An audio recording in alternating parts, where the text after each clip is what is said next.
This is going to be so unpopular, but I do kind of want to talk about what's happening with the Somali community in Minnesota with what Donald Trump said. Um, so I actually just watched a video by Afro Think Tank who brought this up. And obviously, like if you've been watching this channel for a moment, you maybe understand a little bit about my own um, cultural and ethnic history, and my dad, having, ethnic ties to Ethiopia, which is in East Africa. Somalia is also in East Africa. But this specifically, I guess, is going to talk a little bit about immigration. Um, and Black Americans. I feel like I've been yelling this for a pretty significant amount of time, but there are so many immigrant groups in America who owe Black Americans so much. You owe Black Americans everything. And I think that basically everything that Afro Think Tank said, he made a point. He said, oh, so often the East Africans are, separating themselves from Black Americans because they believe they are better, because they believe they are Arab. They're talking about all of these like things that are cultural. And here is what I believe.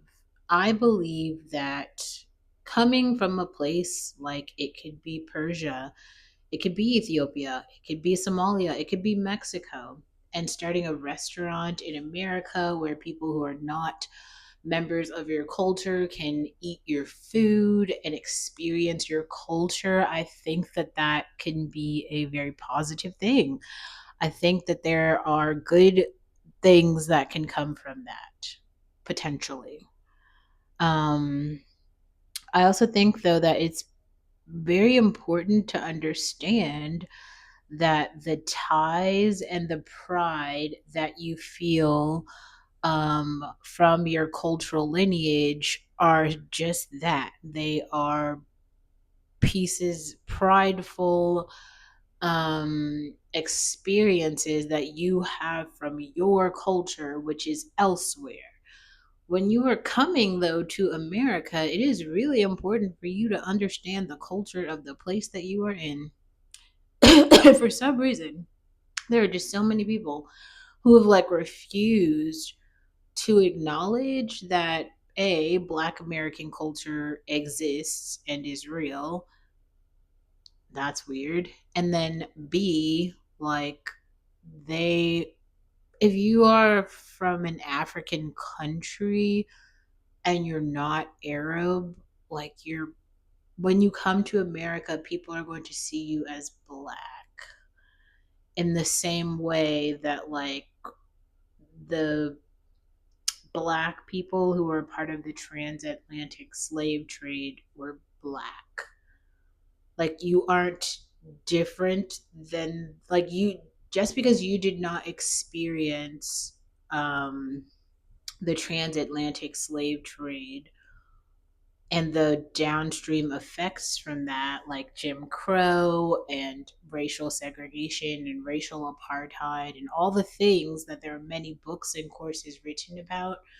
I think that there are many continental African immigrants right now who are getting a very rude wake up call. And this has nothing to do with Black Americans. They're getting it specifically from white Americans. I think they've already gotten it from other racial groups like Asians or Hispanics, but it's this wake up call like, you're Black.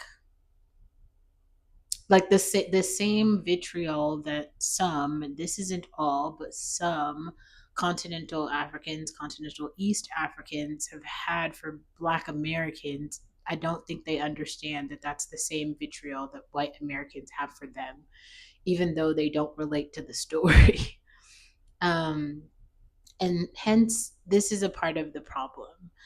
I think it's a very strange game of it's the oppression Olympics. And it's the we will get over on some people to make sure that we survive.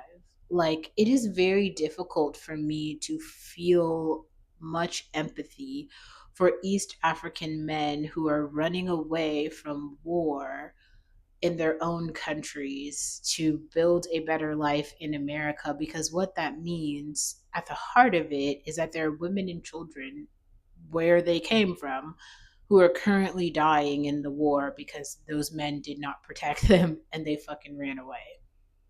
That's like if I had, I don't know, a cat or something, and the cat is my cat, and then I leave the cat because someone is coming to be like, I'm gonna cook the cat, and I would be like, oh my god, and I just ran away.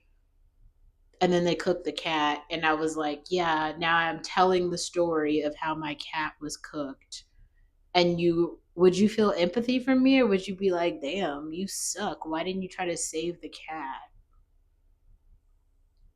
That's kind of like, I'm sorry, but when I hear what Donald Trump said, that's the sentiment that I get. And that's a sentiment that I had before. It's one of the major reasons why I want to go back to Ethiopia. Like, I do see myself as an African person. I do see myself as black.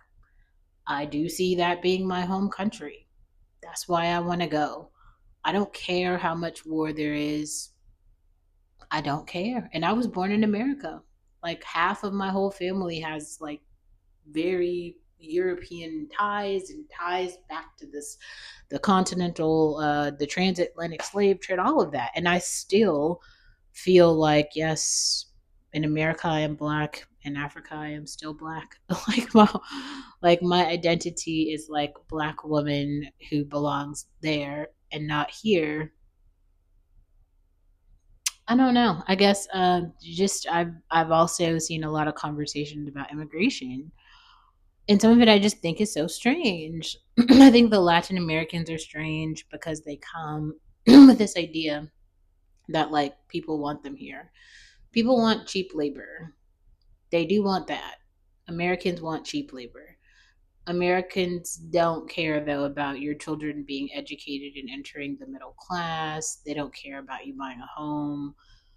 They don't care about you having like seats on Congress. And also, I do think it's very important for you to understand, like, black Americans also don't necessarily care about like your group's prosperity. Like, I've seen a few people who are a part of the Latin American and black community talking about Bad Bunny and whatever cultural significance that he's having with the Super Bowl performance. And I just want to make it very clear, there are some black people in America, in Africa, and everywhere that there's black people who, no matter how great Bad Bunny does, we're still not going to listen or care.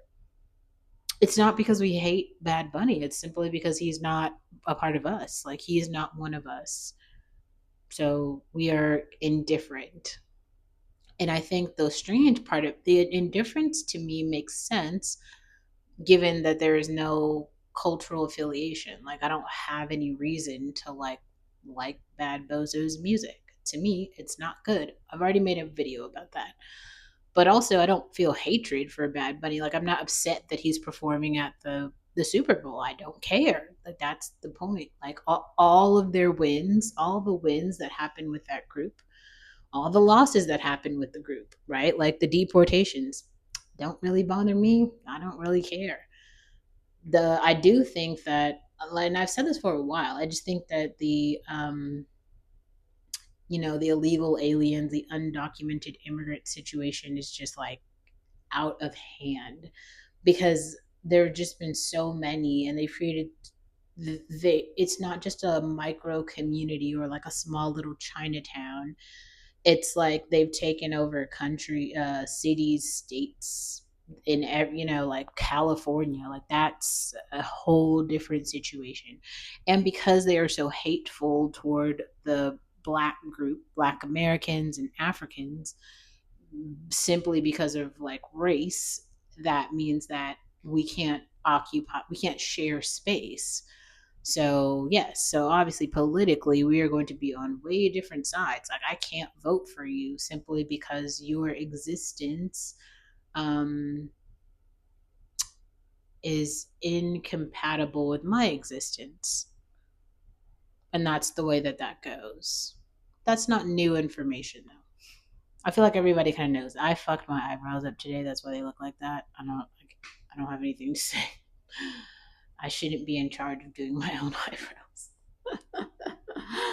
Anyway, yeah, I don't know. I think that that's I kind of feel the same way about the Asian community. I think they're very interesting as well. It's like you're doing all this fighting. Sometimes I just wonder, what are these people fighting for? Hmm. I don't know. And I guess I was listening to a small Somali girl talk about how, she's like, yeah, but I'm just like a 27-year-old. I'm trying to live my life. I'm trying to get my education and all these things. And it's like, that's really great.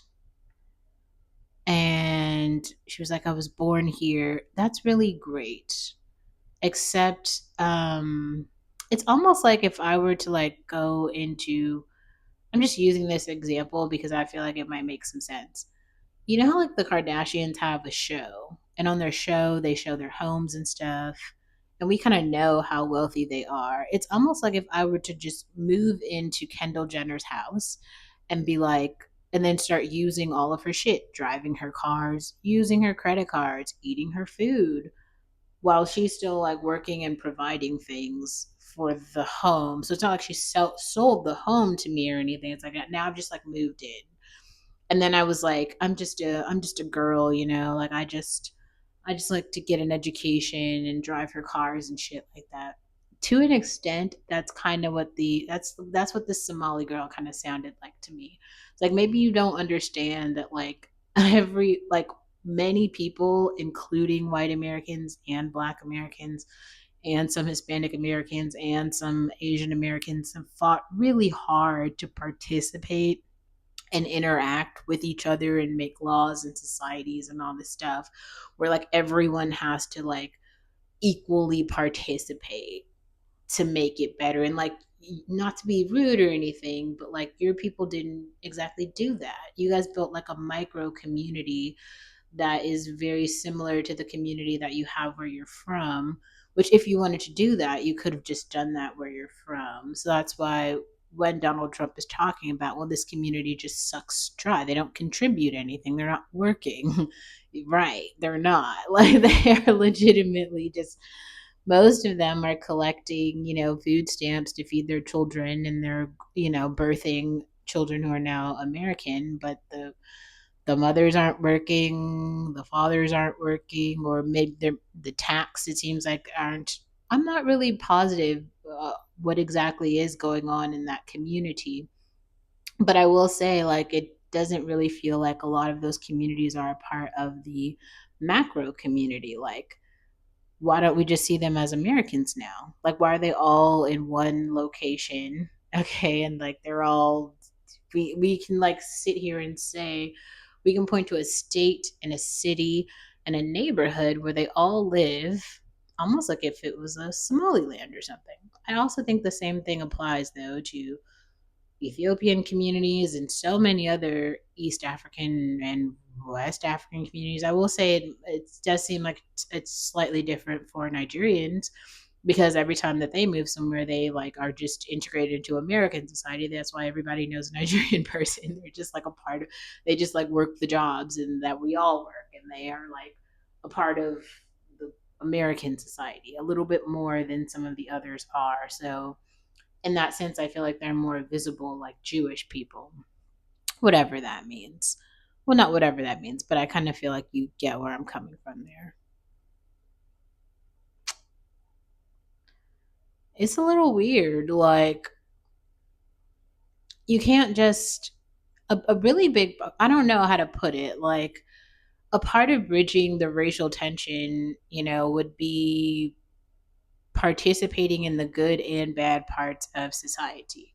The very strange part about the model minority, about the continental Africans, is it seems kind of like they all like to come over and claim aspects of blackness that are politically correct. So everything that has to do with the civil rights movement, education, family, now they're all trad people. Everyone's like talking about Christianity and marriage. But it's like where you're from is chaos. And that is the culture that you are from, that your parents are from, that didn't just leave when they came here. There's a reason that like your country is like that. And that is also where you're from. And to hear like no one ever address it, it's very strange. And then almost to like cosplay as Americans as though like you brought over this magnificent culture, which you didn't. You just started participating in infrastructure that was built for you by other people, specifically Black Americans, who you continuously shit on and then separate yourself from. Which I mean, it's fine. It's okay to say like you don't want to be an American, but it's also okay to say that you are Somali and therefore go back to Somalia, right? And I think I heard Afro Think Tank sort of hint at this as well, even when we were talking about religion, so Islam or being Muslim. Um, it does really feel like there's a large push to garner or to affiliate religion with ethics. So to say like